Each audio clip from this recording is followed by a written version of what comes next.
Kettering University.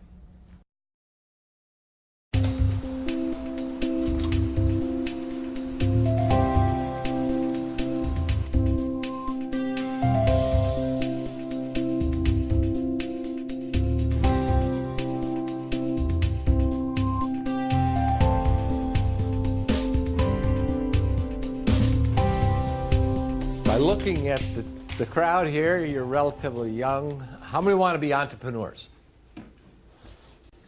How many can spell entrepreneur? I can tell you when I first started giving presentations to universities and so forth and asked how many people want to be entrepreneurs, this was 30 years ago. Nobody. Nobody. Everyone wanted to get out of college, go work for, the kind of companies that dad and mom worked for, GM, Ford, Chrysler, whatever. And why? First of all, it's all they knew, but their perception was job security, right? Is that you go to a big company, get job security, your career, and so forth. Well, has the world changed? I mean, a few years ago, Ford would let 10,000 people go. The next week, General Motors let 10,000 people go. I grew up in Penn County, Michigan, up north. Bay City was a big city. You know what the population of Bay City was? 10,000. I mean, General Motors let a Bay City go one week, and Ford let. So if you think that there's any job security in large corporations today, you are brain dead. I mean, you haven't been looking around. So it's a different world today, and as Masood pointed out, it's your life to live, and you better get going real early in figuring out this is a real, extremely tough world that you're going into. Orders of magnitude tougher than when I left GMI. Boy, we were in Disney World compared to what you folks are walking into, right? So I won't get into all of that. But, there's a number of things we could talk about today. But I'm just guessing that the early stages of forming a company might be a good place to start. And I've started 3 significant companies. Started a bank, started a whole bunch of other stuff. But let's talk about Zycom, Perceptron, and Coherix, because they kind of relate to Kettering-type technologies that are all within 15 miles of each other in the Ann Arbor area, all innovative technology, we always sell to big companies around the world. That's what we do. That's common to all these companies, and they're all high-tech. So let's start out here in Flint. Did my stint at GMI and wrote my 5th-year thesis on vehicle emissions testing. So, at GMI, Kettering, you have this work experience, 5 years of it. And so when you get out, you don't know exactly what you want to be, but you know a hell of a lot of things you don't want to be. Shoveling that coarse sand in the foundry, I could tell that wasn't for me. And also working for a big company. I figured that one out. Working for a big company, it just felt stifling. So I went down the basement at 24 years old and started Zycom. And I had to make a decision, right? Well, what are we going to do? And marketing, as you know, is positioning. Marketing is write that down. Marketing is positioning. So I had to make a decision. How are we going to position this small company, real small company, in the marketplace? And the only thing I knew was vehicle emission testing. So I positioned the company in vehicle emission testing. Small company, I didn't know it at the time, but it was about an $8 million worldwide market. And so we went at it and captured the market. At the time we started, there was another company called Beckman Instruments. They were about a $300 million company. They were targeting the same market.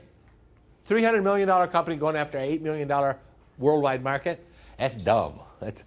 They made a dumb marketing decision. So I made a brilliant marketing decision. And that brilliant marketing decision was made by a marketing idiot. I didn't have a clue. The classes at GMI, now I'm sure it's different now at Kettering, the marketing classes were not there. Now, here we are in the Midwest, right? And we have a corner. You know when you say you corner the market, you cornered the market? We have a corner on something here in the Midwest. You know what it is? An absolute corner on it. Marketing idiots.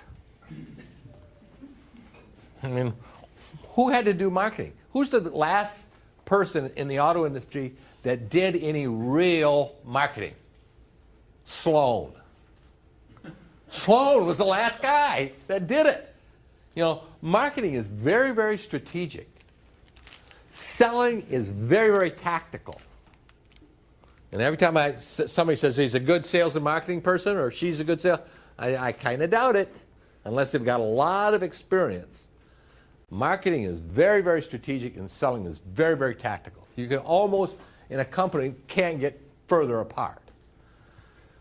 So what happened in the old days? Uncle Joe would leave General Motors in the extent of their marketing and go to the Yellow Pages. Where's that Ford company?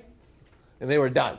Their marketing was, in their mind, was done. And they went over and sold to Ford. So they pretty good at knowing how to sell, but no concept of how to market. So start the company down the basement. And there's some things here I'm going to help you understand what not to do. Don't quit your job when you're 24 and go down the basement, no friends in business, no family in business, no business being in business. It's a dumb move. As you were just told, the better way to do it is to join an entrepreneurial company. If you want to be an entrepreneurial company where the entrepreneurs at least are in their second company. I mean, if you'd have joined me in my first company, you'd have known how to zigzag down the field really well. Let's do this. No, let's do this. Let's try that. You just burned up a lot of your energy because you didn't know what you're doing. So you come to an entrepreneurial company, you get in, and what do? Start asking questions. Especially when you get one at about the stage of Coherix, everything's there, right? Marketing's there, product development's there, manufacturing, inventory control, human resources. Everything is in the building. Now we got international activities also, but you can really learn. And at Coherix, like Perceptron and Zycom, to all the people, anyone who wants to be an entrepreneur, come see me. We will get you started. We do know what we're doing. And of the thousands of people that I've worked with, guess how many people have taken me up on it? In all those years, and all those people, where we very seriously have said, if you want to be an entrepreneur, just let me know and I'll help you. We'll get you going. 2 people so far. And all the thousands of people, 2. So you want to know how many people really want to be an entrepreneur? Not very many. However, one of the reasons that they don't is at Coherix, you are part of an entrepreneurial team. We never call anyone an employee. You're a team member. By the way, I had an opportunity to have a one-on-one with Bill Hewlett, a one-on-one with Ross Perot, and a one-on-one with Frank Stronach up there at Started Magna. None of them call their people employees. So if you can take that word right out of your vocabulary, no one wants to be called an employee. Family member, associate, team member, but not an employee. Kind of interesting tidbit there. Write that one down too. So the way to do it, get into a company, learn. What happens if you're in a Coherix, everyone has stock in the company. And everyone remembers Perceptron, where we put $22 million in at the front end, turned into $350 million of public market valuation. Perceptron's a public company. So many of the people, like yourselves, became millionaires. They were just good engineers or good whatever. Everybody had stock in the company. Company goes public. The stock went up 6 times in a few years. We split the stock and it went back up higher than when we split it. So you make a lot of money.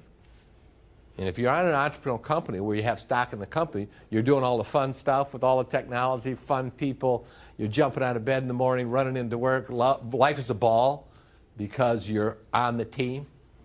You get promoted and now you're doing more of the team. If the management's doing it right, you probably will not want to jump out and go down the basement and start your own. It's just not as much fun. It's just being at Coherix. If you're in the right company, that's the key. So why do you start a company? Well, why do you want to do it? You say, well, I'm making a lot of money. Bad idea. The first 7 years, if I'd have worked at McDonald's, I'd have made more per hour, I can tell you that. And that first 7 years, every payroll was an exciting event. You get up in the morning and you do something in the morning that you've never done before in your life. And you'd screw it up. Afternoon, you'd do it over and you'd get a little bit better. That night, you'd probably have it mastered. The next morning, guess what? Another thing you'd never done before in your life. I can remember the first time I walked into Michigan National Bank here in Flint. I walk up to the teller. And I said, I'm Dwight Carlson, got my company, I want a loan.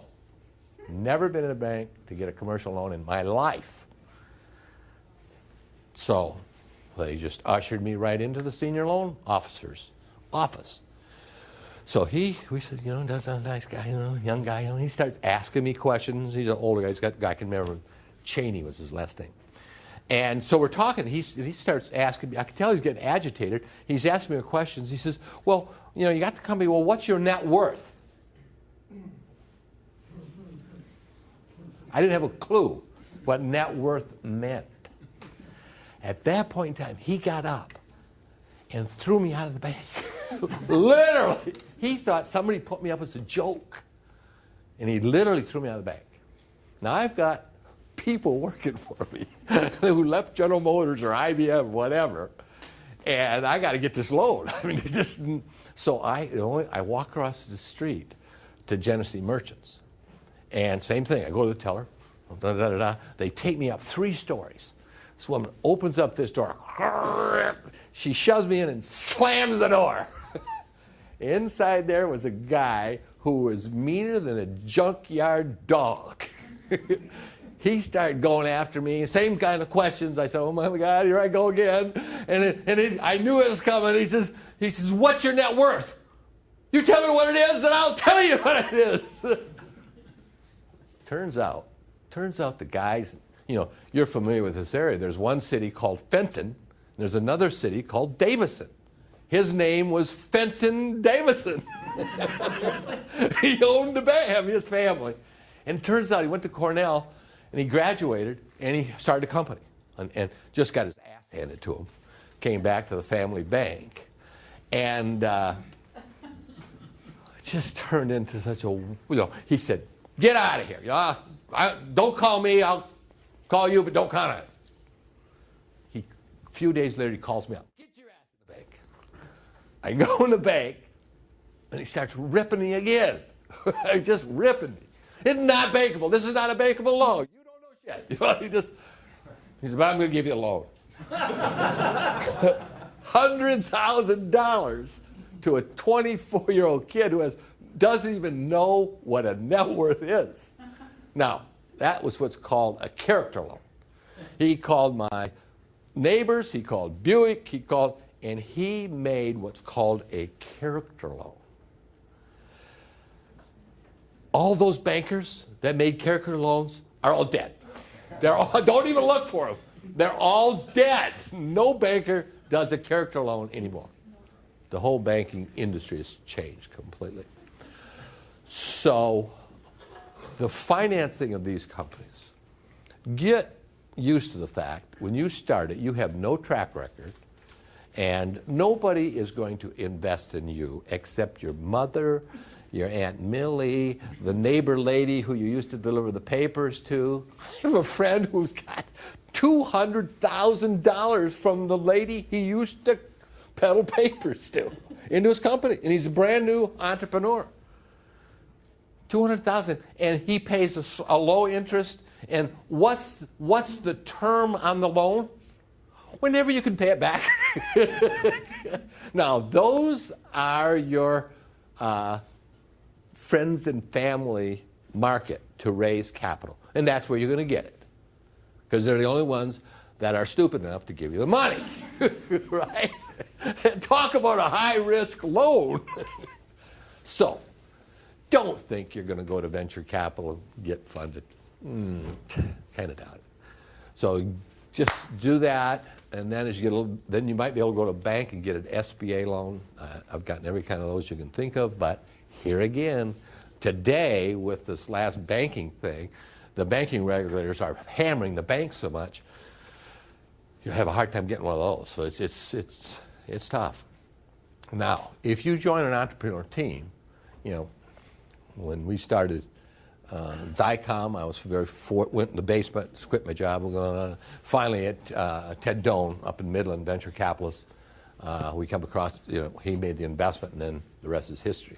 Then once you have one company under your belt, the second one went to the venture capitalist right away, got the money, then incorporated almost, with an idea. But you had a track record. This time, got on the Rolodex, raised $27 million from individuals, plus another $4 million from Volvo Truck.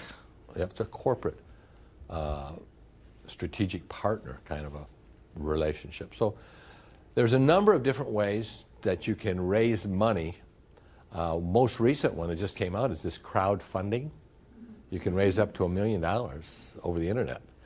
So that's something somewhere in the Michigan team, somebody should be jumping all over that one. So the raising of the money, you know, be realistic, it's real tough. I'm not going to kid you that it isn't tough. So, but let's say you do get the thing started. What's the next most important thing? Creating the team. Now, I was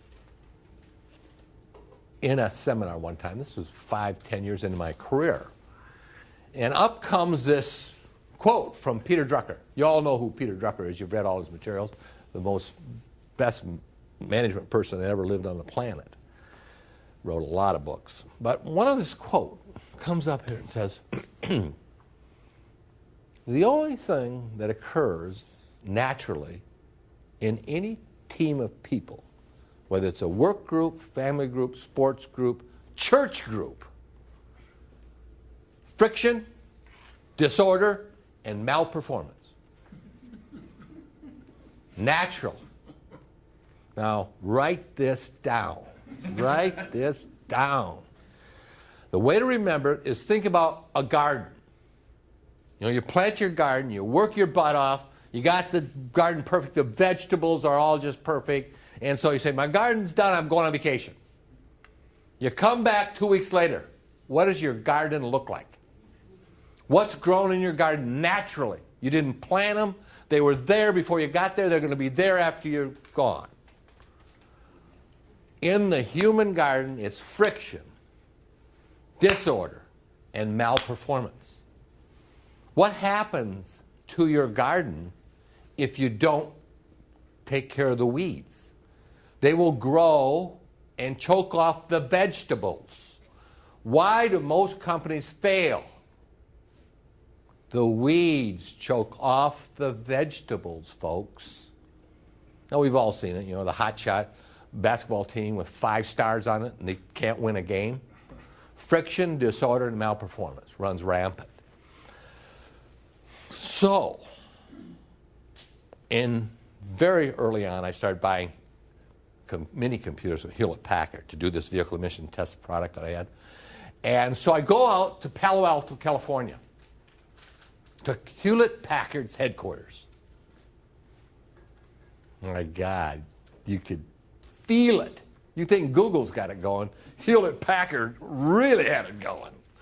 I mean, people were jumping out of bed, literally jumping out of bed, running into work, and life was a ball because they were on the Hewlett-Packard team. Life was a ball because they were working.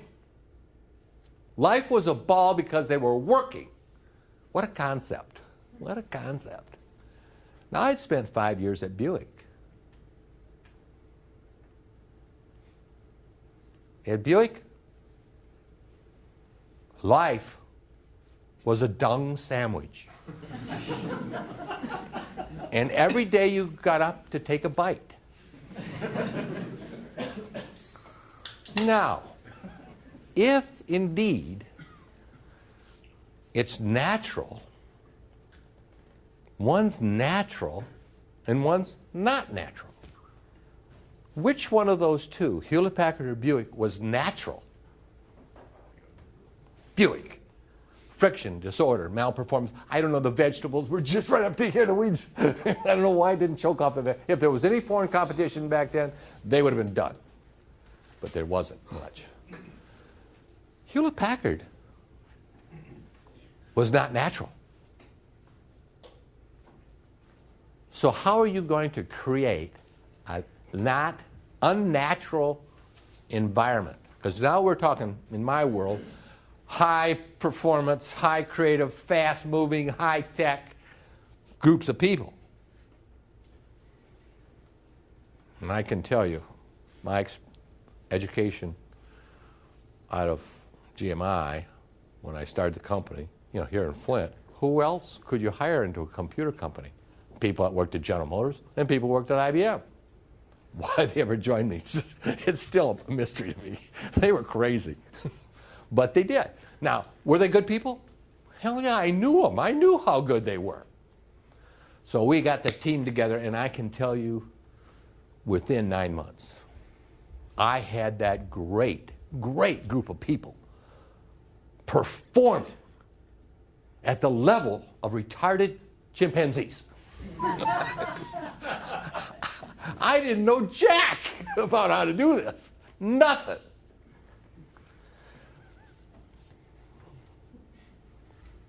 This is the key, right? If you're going to win. So I'm out in Hewlett-Packard. I see this. I mean, my mission in life was set like that. My mission was going to go back to the Midwest and create these Hewlett-Packard companies. Back here, these kind of companies. So I come back. And one of the things that was kind of unique at Hewlett-Packard back then, at 10 o'clock, they'd bring out this donut and coffee tray. Everybody would get around the tray, talking, camaraderie. I said, that's the secret. That's it right there. I get back to Flint. I get my coffee and donut tray. I had good coffee, I had good donut. I come out with a tray, coffee and donuts. Dwight, I had breakfast. No, I don't get coffee. No, I'm on a diet. I mean, it was a complete flop. A complete flop, right? So, next time I'm out at Palo Alto, California with Hewlett-Packard, I said, I had good donuts, had good coffee. They said, Dwight, what we failed to tell you was at Hewlett-Packard, that is a ritual. And when that coffee and donut tray comes into any building all over the world, every manager are there. Powerful, right? People, write this down too. People have a natural and, in my opinion, healthy fear of leadership. You should look at your leaders all the time with that fish-eyed look. Are you really walking the talk, right? That fish-eyed look, they call that. Because that's what people do. So, how are you going to start lowering that fear level? If you want them to be creative, they can't be full of fear, right? So you do informal things. informal communications is 10 times more, informal is 10 times more effective than formal. So you try to get everything on an informal basis. And, you know, guys talking to Hewlett at the coffee thing, and, you know, they're having a meeting. He's Bill Hewlett, CEO of Hewlett Packard. He makes a statement, and the guy says, well, Bill, I don't think so. I don't think you're right on that. Can you imagine General Motors, Ford, Chrysler, you know, the CEO say something, and somebody in the audience says, I think you have your head right up where the sun doesn't shine. Why? Because he might have been having coffee and donuts with Bill the day before. We have team lunches regularly, and team lunch and learns, and all team meetings, and it's all about getting that fear level down where they're comfortable talking to leadership. The pinnacle of my career was at Perceptron. We had gone through just a terrible several years, and all team meeting, and this guy stands up, because you're encouraged to stand up. He says, Dwight, you're the founder of this company. You've been CEO now for X number of years. This is no fun at all, and I think you should be fired. And he was serious, and he was also right. If I could have gotten anybody to take the job, I'd have been out of there. But how wonderful, right? I couldn't have planned it better, right?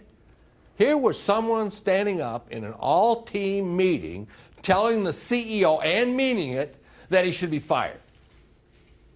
And then he got promoted. Boy, does that instill what you're trying to get across to people, is you can challenge anybody in leadership here. At Coherix, we always say there are no dumb questions. How did you respond? Oh, boy, that's important. I mean, if your lip so much as quivered, if my lip was so much of quivered, and I just said, hey, you know, you might be right. This has been a real tough gig. And if the board of directors could find somebody else who had better experience to lead this company through this, what we're going through, they'd do it. I'd give them the job, too. Anyway, so that's how I responded. And the thing is, you respond in a way that if you're going to walk the talk, boy, don't show any emotions at that point in time. So that experience was a great one. So we have a ritual at Coherix that there are no dumb questions, but there are dumb answers.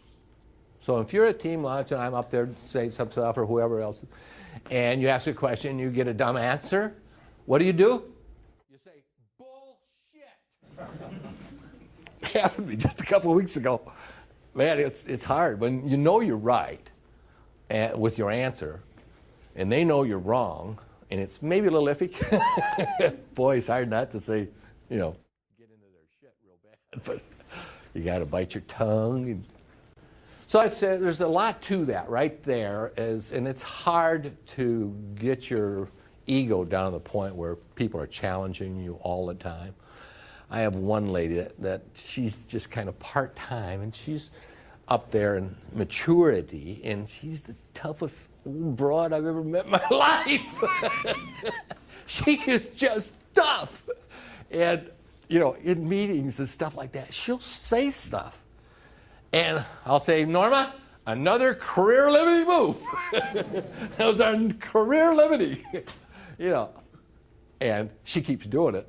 And what a wonderful thing, right? If I could have planned her, I didn't know that she was like that. But so she gets away with saying things like that.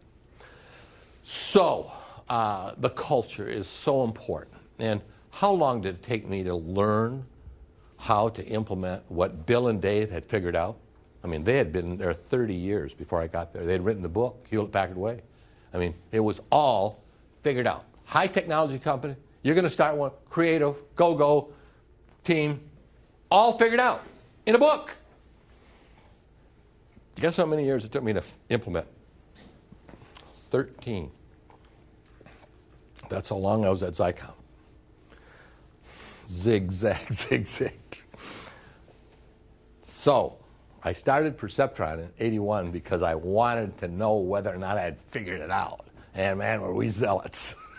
I mean, we went out and got $2 million of venture capital, and we didn't, all we had was an idea. So we had all day and into the evening to sit around and talk about the corporate philosophy and the Perceptron way, starting out with the Hewlett-Packard. I mean, starting out with Hewlett-Packard's philosophy and everything right in front of us, in the book, everything. And so everybody, over and over, we'd read it out loud. And then, finally, we actually bought the Hewlett-Packard building in Farmington. And this is a building Bill and Dave were in. And, I forgot to mention, back in my first company, I licensed Hewlett-Packard to sell my vehicle emission test systems around the world. So we really got to know Hewlett-Packard. So people from Hewlett-Packard would come into Perceptron, and they'd be there for a while, and they'd say, you know something, Dwight? Perceptron's more like Hewlett-Packard than Hewlett-Packard. I mean, we were zealots. And it was fun and so forth. So to be able to do that, it took me 13 years to figure out how to do it. So what I want to tell you, it's not easy. Yes? So when you were at these companies and hiring these people, how did you get a feel for it in an interview or through talking to other people? How did you get a feel for who was right for your team? Well, that's a good question. And at first you really miss a lot. And in our philosophy, we hire for life. So you bring somebody on and make a mistake. Ooh, talk about painful. First of all, your ego will not let you say you made a mistake. You won't admit that was a mistake, right? And so, but there's a certain profile. After a while, and Alice Grisham is our vice president of human resources, and she was at Zycom, Perceptron, Coherix. So she has a sixth sense of who is going to fit the culture. I can tell you one thing, folks. We hire attitudes. We hire attitudes. Everything else we can train. Well, it's hard to change an attitude. I've done it. You can do it. If you work hard enough, you can change an attitude, but it's a lot of work, especially if they're a little older. Ooh. But yeah, that's key, is you got to have great people. If you're going to, we call it, we're building a high five company. Large, that means a minimum of 100 million sales. Rapidly growing, that means 50% annual growth minimum. Highly profitable, that's directly related to your gross margin, 65 to 70% gross margin. Global, hell, we're all over the world right now, and public. So high five, that's what we're growing at Coherix. So, and people are everything. Well, it's just key. And in how you treat the people, how you get the whole thing going. Okay, that's a half hour. Nobody can listen to anybody for a half hour, any more than a half hour. And I could go on for days and days on various aspects of a company and how you're successful. So now the best thing right now is to ask a question like you did. You ask a question, everybody gets the benefit of the answer, right? Yes? So you said your culture is, there's no bad questions. No bad questions. How about disruptive ones? Oh yeah, you're going to get those. You're going to get those. Yeah. How do you deal with them? Best you can. They're always different, right? Yeah. Somebody's always saying something to put you on the spot, right? Sorry, I just did, didn't I? No, not at all. Yeah, maybe you did, because I wouldn't know if you did. So you do. You get some guys that just make some comment. Yes.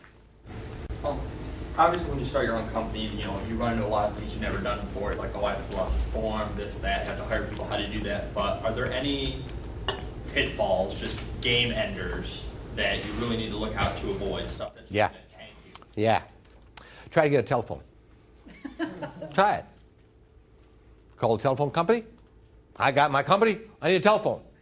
Well, we don't give telephone to companies that have not been in business for 2 years.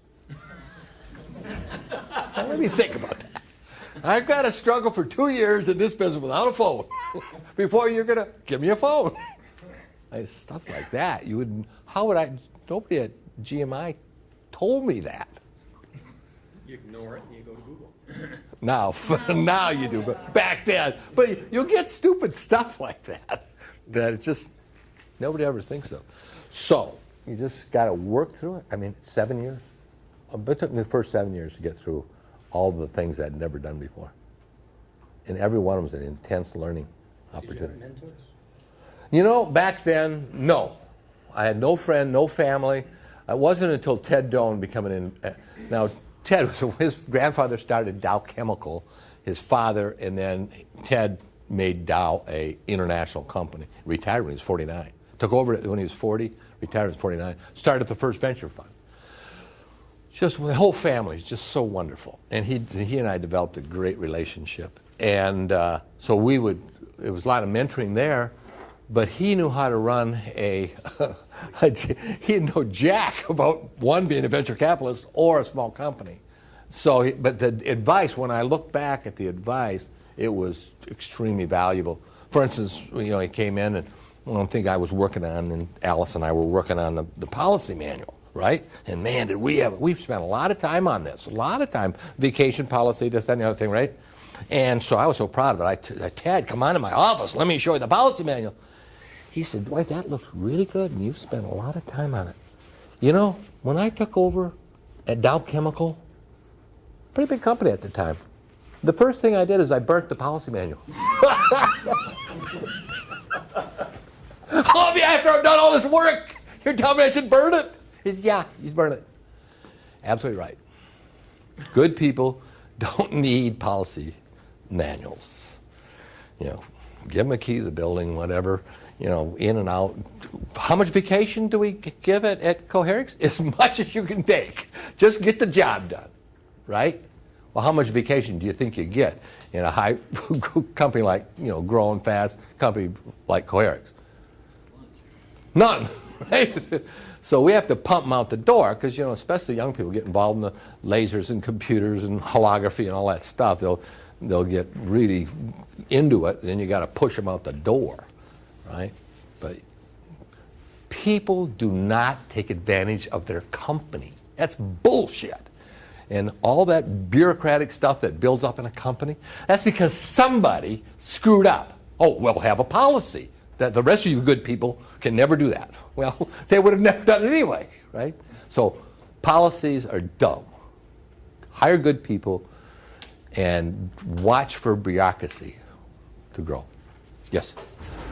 So I'm confused because you said if you want to become an entrepreneur, you should join an entrepreneur company, right? But you shouldn't quit your day job to go start a company. So if I were to join an entrepreneur company, but I shouldn't quit it to join to start. Okay, let's take because that's very important. Don't do it the way I did. That was dumb. I didn't know anything. Quit my job at General Motors. Went down to the basement. I was married, had a kid. I mean, well, talk about dumb, right? Now, what I'm recommending is you go work at a company that's an entrepreneurial-led company, and I recommend check them out. See if the entrepreneur is in their second company, right? The first one, not going to learn a lot. They might not know any more than you do. So it's the blind leading the blind. So come to a company where the entrepreneurs are experienced. Get in there and ask questions. If you want to be an entrepreneur, the best way you can learn how to be an entrepreneur is come to a company that's entrepreneurial, led by entrepreneurs. And I can tell you, you ask an entrepreneur a question about entrepreneuring, and take a seat, because it's going to be 4 or 5 hours. Love to talk about it, right? So that's the way to do it. Is that very clear how you do it? Yeah. So, okay, yes. Or let's gentlemen. I don't know if you remember me or not. Sure, yes, I do. I just want to say that, what about your networking, for instance, with GMI at the time, and maybe General Motors, when you were at Preservetown? Because I remember Richard here worked with me for about a year. Right. And the importance of that. Right. Other schools like Harvard, U of M really work that network. They really, for some reason here at GMI and Kettering, of course at GMI we're all GM employees is what they called us. Bad move. Yeah, and so, but we need to get better at that. If is networking, definitely. If you can find people that you have some link with, they'll help you. What happened to Richard? God, I don't know. But, I'm just curious. yeah, it's, there's so many people that I've worked with over the years. You don't remember Richard working? Which one was his last name? Runyon. Remember, we were using the Intergraph system in here at Academy. Oh, yes. Over here, remember that? Yeah. Rick Bronians. Yeah, Veronians. Right. Oh, sure. Couldn't spell, he couldn't. Yeah, pronounce it. I don't have a clue what he did. There's so many people that I've met. People come up to me, Dwight, how you doing? Well,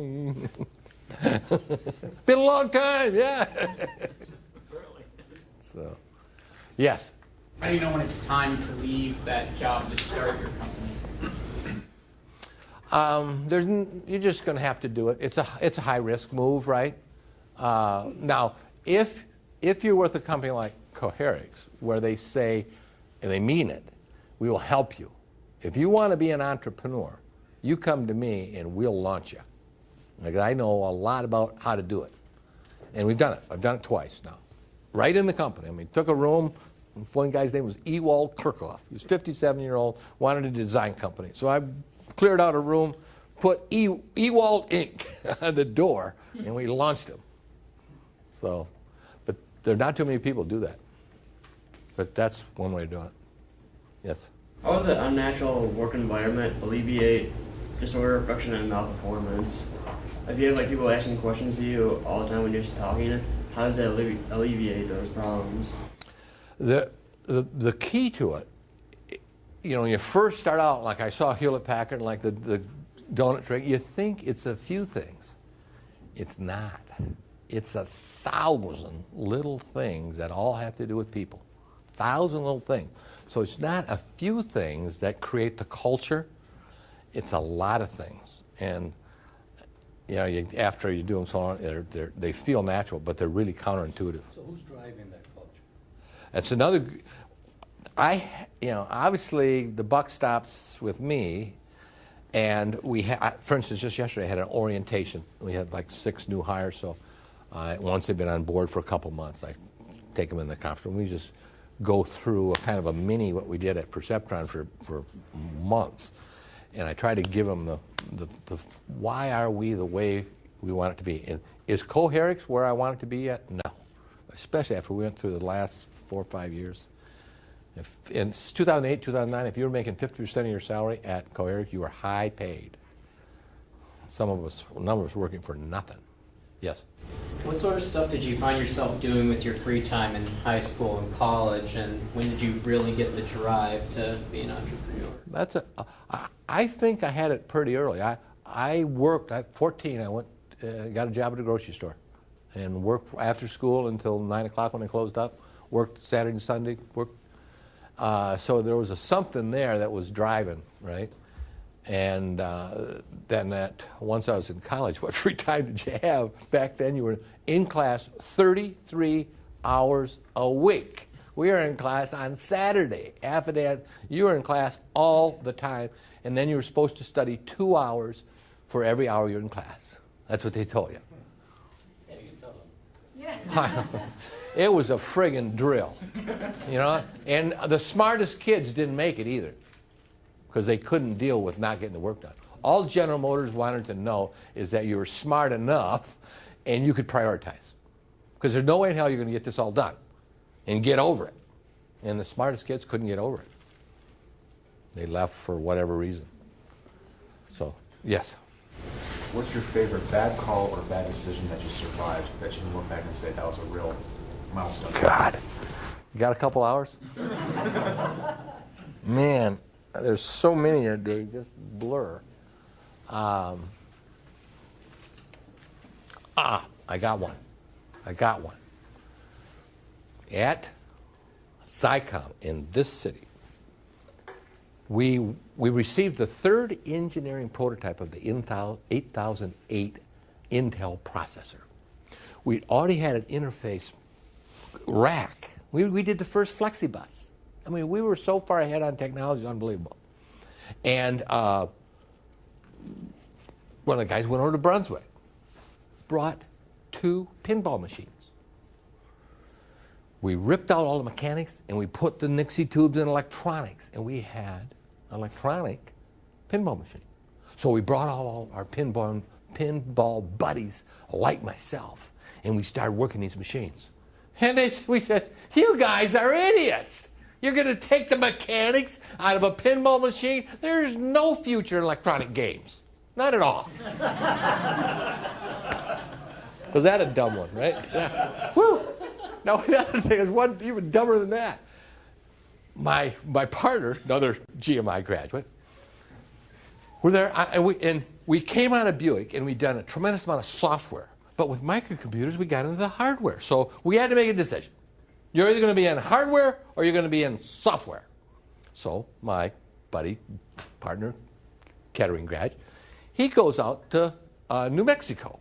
There's this geek out there who was doing software for the Altair box of microcomputer stuff. He comes back, he says, we're not going in that software, we're going to stay in the hardware. Those software guys and microcomputers are all geeks, they're idiots. You know the idiot he was talking to, right? Bill Gates. One more. I said you got a couple hours? So this was 73, and we came up with this beautiful, we designed this box, set it right here, we designed it, it all formed, and beautiful looking, stylish. We actually had to design the keyboard, put a little CRT, 4-inch CRT here, had a full back plane on the bottom, microcomputers, and we put it on the back cover of Inc. magazine. And we had a lot of money from the vehicle emissions, so we was doing some really way out there stuff. And people would call me and say, Dwight, wonderful, man, that's something else, right? And now remember, marketing idiots. Somebody said to me, you know something? I wonder if someday you're going to have computers like this in homes. You got to be kidding me. You're an idiot.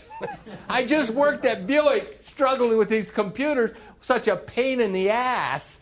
The thought of taking a computer home, I wanted to puke.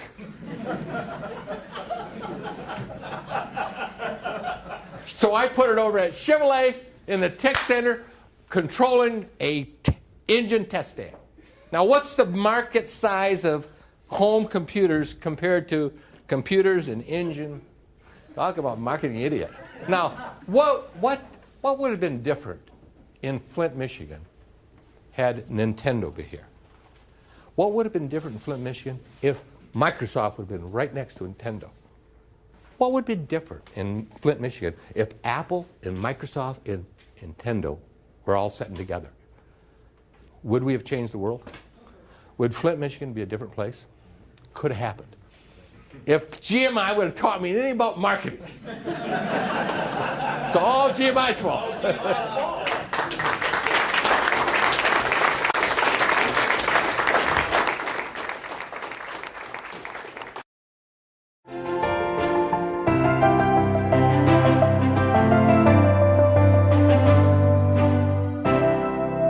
Kettering.edu